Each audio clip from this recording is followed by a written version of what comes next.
Update news. 10 Muharram योमे अशुराचा औचित्य साधून आज यवतमाळ येथील बायपास रोडवर हिंदू आणि मुस्लिम बांधवांनी एकत्रित एकात्मतेचं अनोखं दर्शन घडवलंय। दोनही समाजातील तरुणांनी आणि नागरिकांनी एकत्र येऊन या ठिकाणी ये-जा करणाऱ्या प्रवाशांना आणि नागरिकांना थंड सरबताचं वाटप केलं। या उपक्रमातून समाजाला जातीय सलोखा आणि बंधुभावाचा मोठा संदेश देण्यात आला। सण आणि पवित्र दिवस कोणताही असो, आमची संस्कृती हे एकत्र राहण्याची आहे, अशी भावना यावेळी उपस्थित नागरिकांनी व्यक्त केली। या शरबत वाटपाच्या कार्यक्रमाला दोनही समाजातील प्रमुख नागरिक, तरुण आणि स्थानिक रहिवासी मोठ्या संख्येने उपस्थित होते। बायपासवरून जाणाऱ्या शेकडो प्रवाशांनी या उपक्रमाचं कौतुक केलं असून सध्या सोशल मीडिया आणि परिसरात या उपक्रमाची जोरदार चर्चा सुरू आहे। प्रतिनिधी नितीन कुरुमेलकर, डेली अपडेट न्यूज मराठीमधून यवतमाळ जिल्हा प्रतिनिधी निलेश कुरमेरकर। आज आपण आलेलो आहोत भोसा बायपासवर।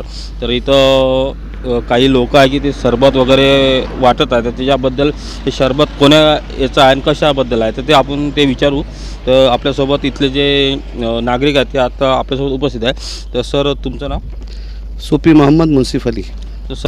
तर आज 10 मोहरम याच्याबद्दल आपण बोलत होतो आता आपण। तर हां, तर आज जे तुम्ही इथं सरबत वगैरे वाटत आहे तर याचं रिझन काय आहे? आज 10 तारीख मोहरम तुम्ही म्हटले आता, तर त्याचं म्हणजे काय वास्तवता काय आहे?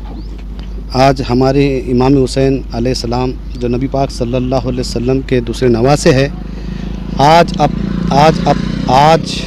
आप अपने पूरे कुनबे के साथ करबला के मैदान में यजीदी लश्कर के साथ में 72 नुफूस कुदसिया के साथ खड़े थे।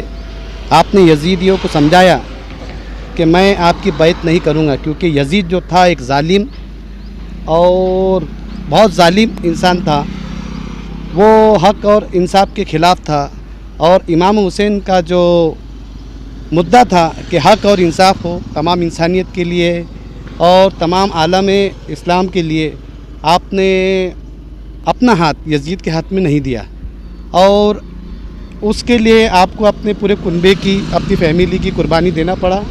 आज आप अपने पूरे 72 अफराद, जो कि उसमें कुछ असहाब भी है, अहले बैत है, सब ने एक एक करके अपनी कुर्बानी दी, लेकिन आपने अपना हाथ यजीद के हाथ में नहीं दिया। तो इसी पर हम उनके इसाले सवाब के लिए यहाँ पे शरबत बांट रहे हैं और हर समाज का इंसान यहाँ पे आके इमाम हुसैन का नारा लगाते हुए शरबत पी रहा है, क्योंकि हर मजलूम के साथ में इमाम हुसैन अलैहिस्सलाम का हमेशा साथ रहा है और साथ रहेगा। अभी हर कौम को बेदार तो होने दो, हर कौम पुकारेंगी हमारे है हुसैन। लब्बैक या हुसैन। इमाम दी, हमारा नाम सूफी शाकिर अली। इमाम दी सुल्तान मदीना, शाहों के सुल्तान हुसैन। बोलो ना, बोलो ना। इमाम दीन सुल्तान मदीना, शाहों के सुल्तान हुसैन। लब्बैक या हुसैन। तर बघू शकता मुस्लिम बांधव इथं शरबत वाटत आहे। तर अतिशय चांगलं इथं असा म्हणजे मोहरमबद्दल ते संदेश दिला गेलेला आहे। डेली अपडेट न्यूज मराठीमधून निलेश कुरमेरकर, यवतमाळ जिल्हा प्रतिनिधी। Subscribe now and press the bell icon. Never miss an update.